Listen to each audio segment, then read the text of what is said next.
Give me the Bible, star of gladness gleaming, to cheer the wanderer lone and tempest-tossed. No storms can hide that radiance peaceful beaming, since Jesus came to seek and save the lost. Give me the Bible, holy message shining, thy light shall guide me in the narrow way. Precept and promise, law and love combining, till night shall vanish in eternal day. Give me the Bible when my heart is broken, when sin and grief have filled my soul with fear. Give me the precious words by Jesus spoken. Hold up faith's lamp to show my Savior near. Give me the Bible, holy message shining, thy light shall guide me in the narrow way. Precept and promise, law and love combining, till night shall vanish in eternal day. Give me the Bible, all my steps enlighten, teach me the dangers of these realms below. That lamp of safety o'er the gloom shall brighten, that light alone the path of peace can show.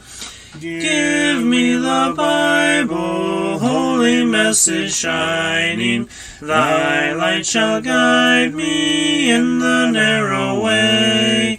Precept and promise, law and love combining, till night shall vanish in eternal day. Give me the Bible, lamp of life immortal, hold up that splendor by the open grave. Show me the light from heaven's shining portals, show me the glory gilding Jordan's wave. Give me the Bible, holy message shining, thy light shall guide me in the narrow way. Precept and promise, law and love combining, till night shall vanish in eternal day.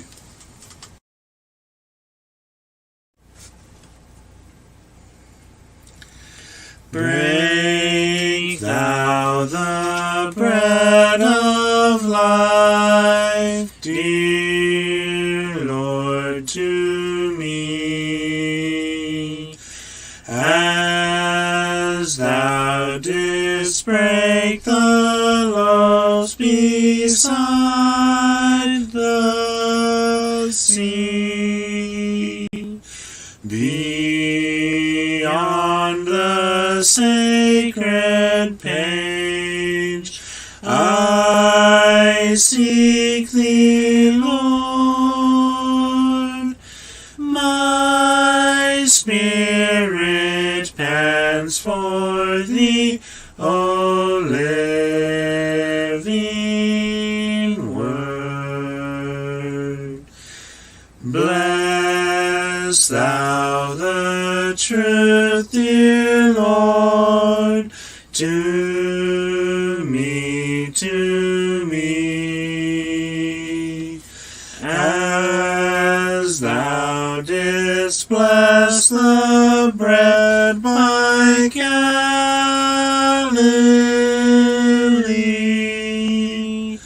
Then shall all bondage cease, all fetters fall, and I shall find my peace, my all in all.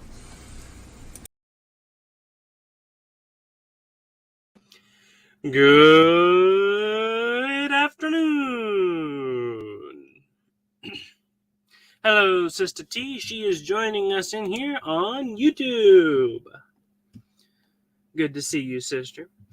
I hope that you all are having a wonderful day, a good day, and that you all can get some use from this video. That it lightens your day, gives you something to think about, etc., and so forth. Put it to use. Hello, Sister Maureen.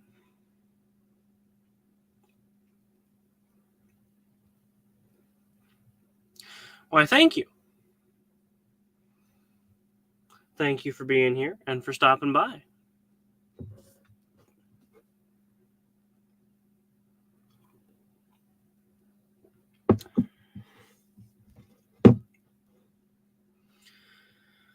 Oh, Sister T says she's almost home. Well, drive safe. Don't be looking at your phone while you're driving, sister.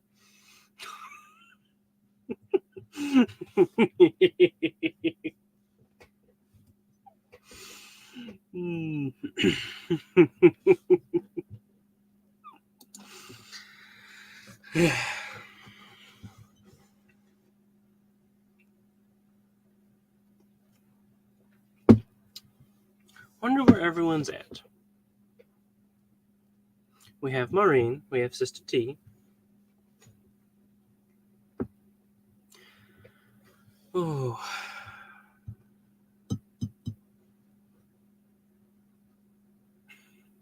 It's a gorgeous day out.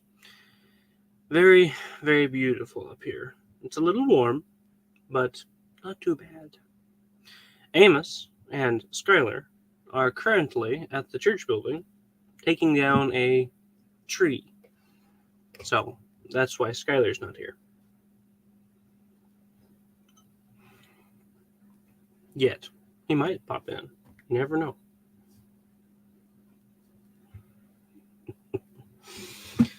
Oh. Sister T says, I'm not drunk. I know you're not, sister. I know you're not. I just had to give you some grief.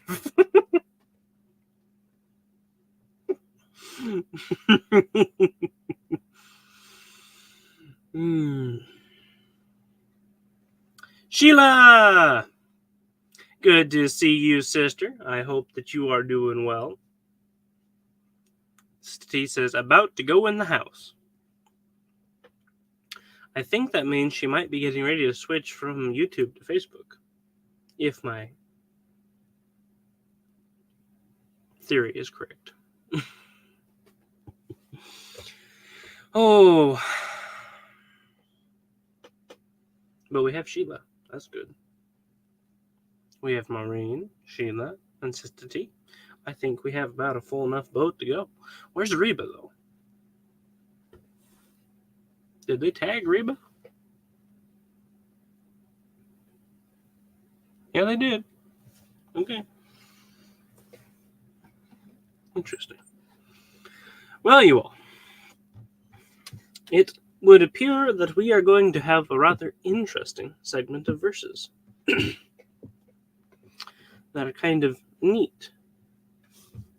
So, I suppose, without any further delay, we probably better get to them.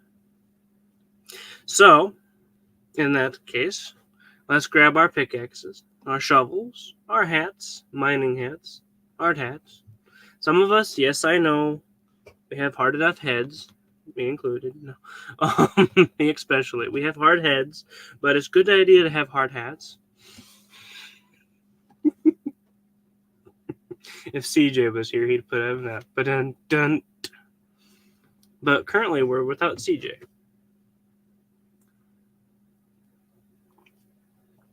Let's dig, y'all. Our mine for the day will be Proverbs 30. The shaft we're going down is going to be chapter 30. And the vein of gold that we're looking through will be verses 29 through the end of chapter, which is 33, I believe. Yes. 29 through 33. Let's dig. There be three things which go well, yea, 4 are comely in going. A lion, which is strongest amongst beasts, and turneth not away for any. A greyhound, and he-goat also, and a king against whom there is no rising up. If thou hast done foolishly in lifting up thyself, or if thou hast thought evil, lay thine hand upon thy mouth. Surely the churning of milk brings forth butter, and the wringing of the nose brings forth blood. So the forcing of wrath brings forth strife. Would you look at that? The end of chapter 30. So, remember, if you have any comments, questions, or notes about this segment from previous studies, feel free to put them up there. This is a rather interesting one. At least I think so. Crispy! He says, howdy. Howdy, Crispy. Thank you for joining us. It's been a little while, not quite as long as last time, but thank you for joining us on YouTube. I hope you're doing well. We're just about to delve into the 3 things which go well, yea, they are comely in going. These are 3 things that are majestic or stately. They command a certain level of authority. They are comely in going. They're beautiful in their going through life, in their going through whatever. They are comely. They go well. They look good. They're majestic. Some translations even use majestic or stately as they go. And his first one is a lion, which is strongest amongst beasts and turns not away for any. When you think about a lion, you think about him perhaps standing on a rock, Lion King, and he stands there with his mane around him, and he looks majestic. He looks stately. He commands a certain level of authority from everyone around him. He turns not away for any. Nothing makes him run. Nothing makes him turn away. A greyhound, a he-goat, and a king. Interestingly enough, the word they have for greyhound here only occurs once in the entire Bible. And they really don't know what exactly of an animal it's supposed to be.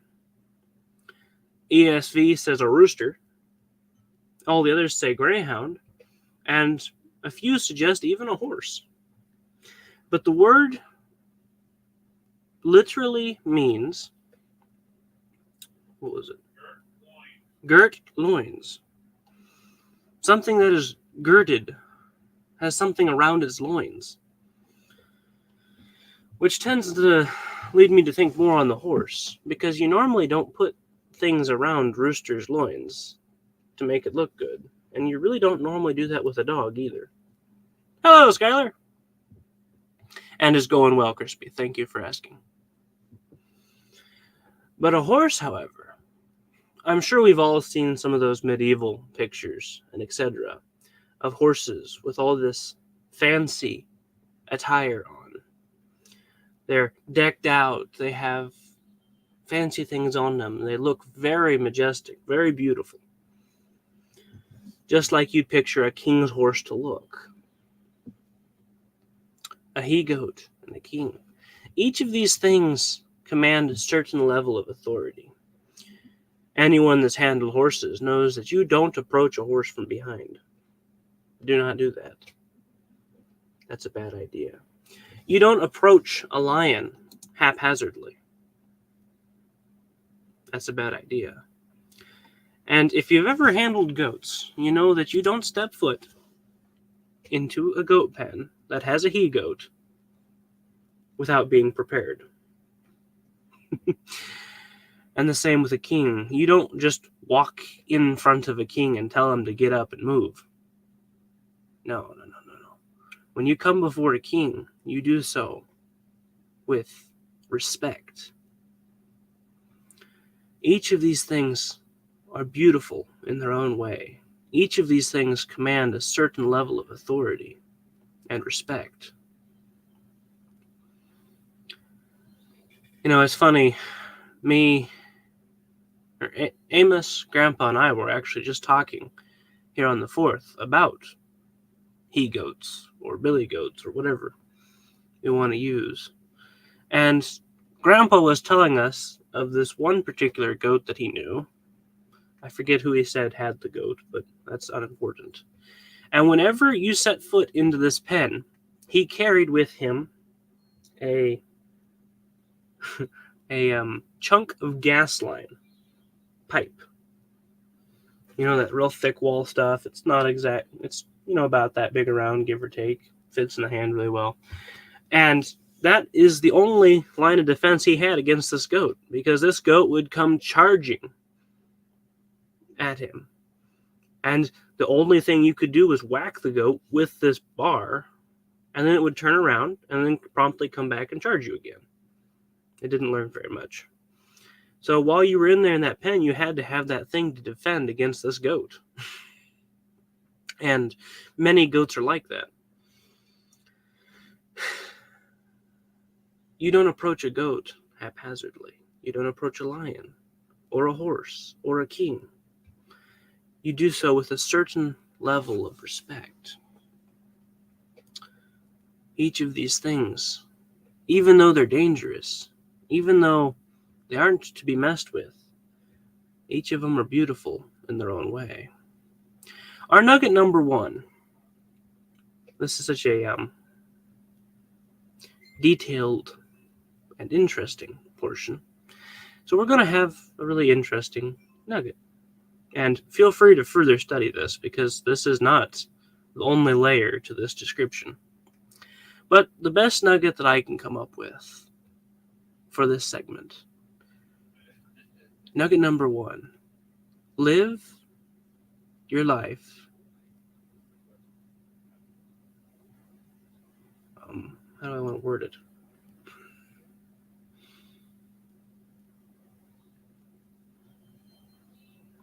Live your life with beauty toward God.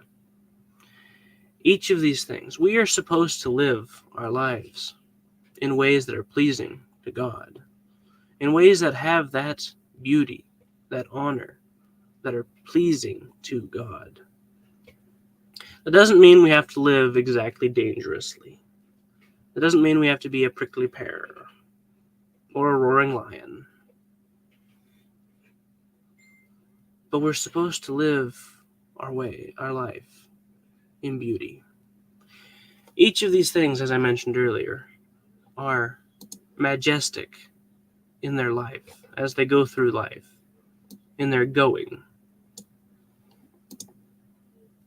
And we're supposed to be the same. Hello, Sister T. She made it to Facebook.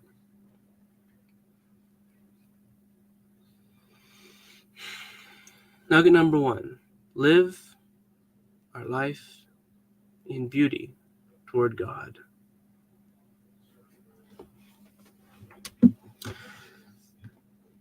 And feel free to study through the rest of that, because it's really interesting to me. These 2, 3 verses, etc. Moving on to 32. If thou hast done foolishly in lifting up thyself, or if thou hast thought evil, lay thine hand upon thy mouth. And, the picture, lay thine hand upon thy mouth, is like when you go, oh no. You realize that what you've done is wrong, or Yeah. When you realize, put your hand upon thy mouth and correct the wrongdoing.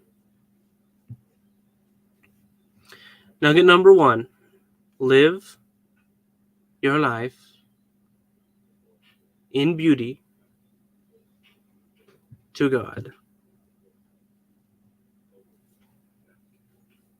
I know it's a long one, but you couldn't get any smaller than that. I'm sorry, sister. Live your life in beauty to God.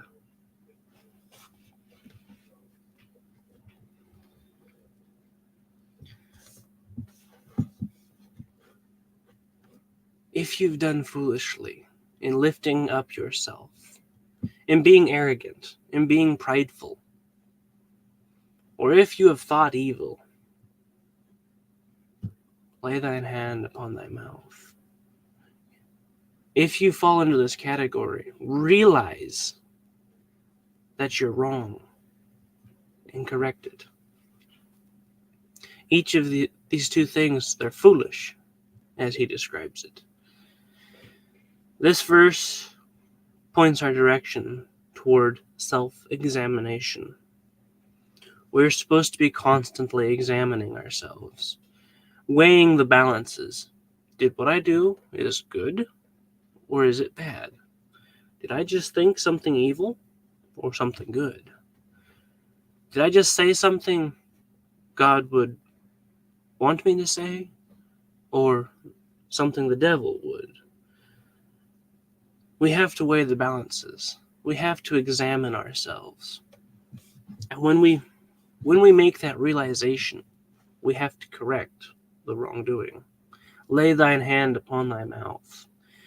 Be in awe or terror of what you've done and correct it. Be shocked. Be like, oh no.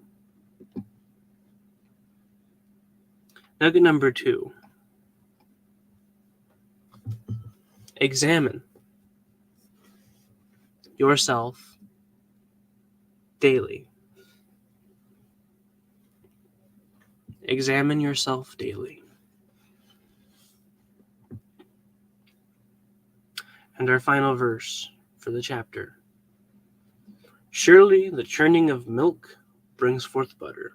The wringing of the nose brings forth blood. So the forcing of wrath brings forth strife. He lists... I'm thinking of the Three Stooges. You know, right? He lists 2 things that when you do this, it equals this. Just like his 3rd thing. When you force wrath, it brings forth strife. He's likening it. It's kind of a this equals this sort of thing. When you churn milk, it brings forth butter. You get butter. I know this especially on first-person basis because I've had to sit there and churn milk. And I assure you, when you have real milk, you will get butter from the milk. When you wring the nose, you get blood.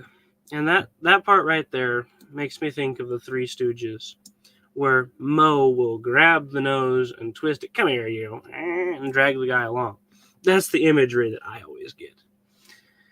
But when you grab someone's nose and twist it, it starts to bleed. You get blood.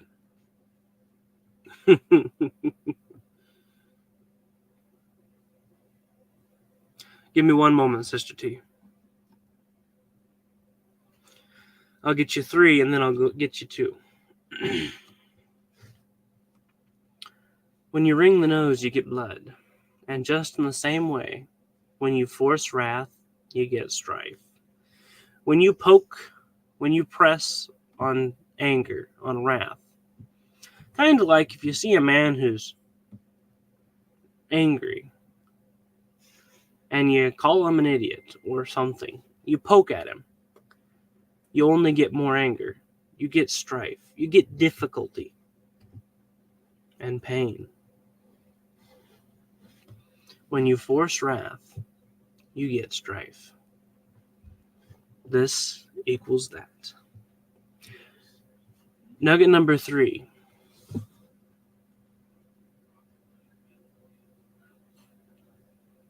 Nugget number 3.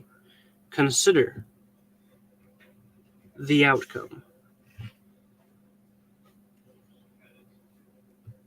Consider the outcome. We need to stop and think. If I do this, what will happen? If I do this, what will happen? Will this happen? Will that happen?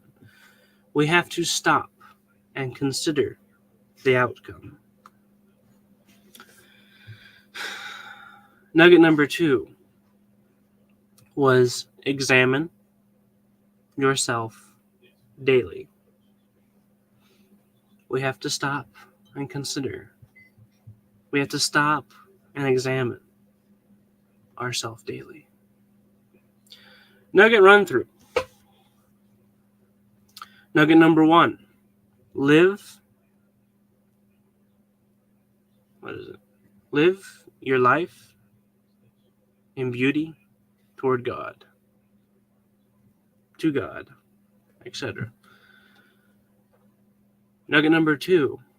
Examine yourself daily. And finally, nugget number 3. Consider the outcome. Every action has a consequence. Everything has an outcome.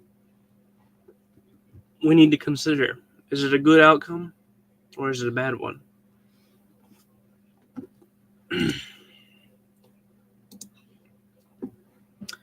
There be gold in them there pages.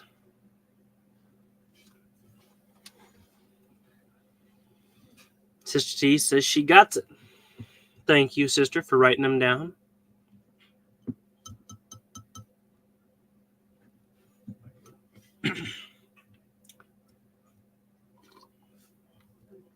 No, 29 through 33.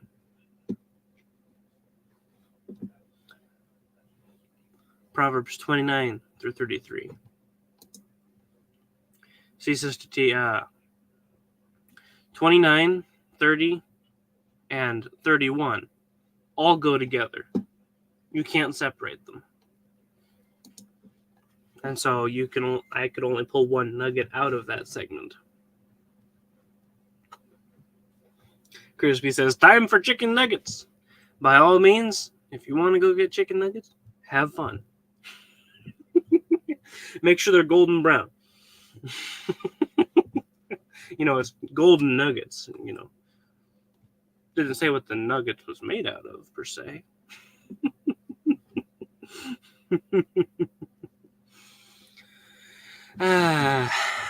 You're welcome, Sister T. Thank you for being here. You're welcome, Sheila. Thank you as well. Crispy got a giggle. Sister T says, I don't know why I asked for the nuggets, because you do go over them at the end. I was wondering, Sister T, but, I'll just roll with it. Love you. No, Crispy, we are not on Discord.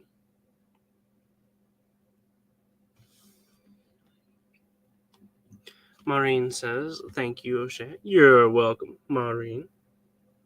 Thank you for being here. So, you all, till we meet again, God bless you all. Stay safe. Stay strong.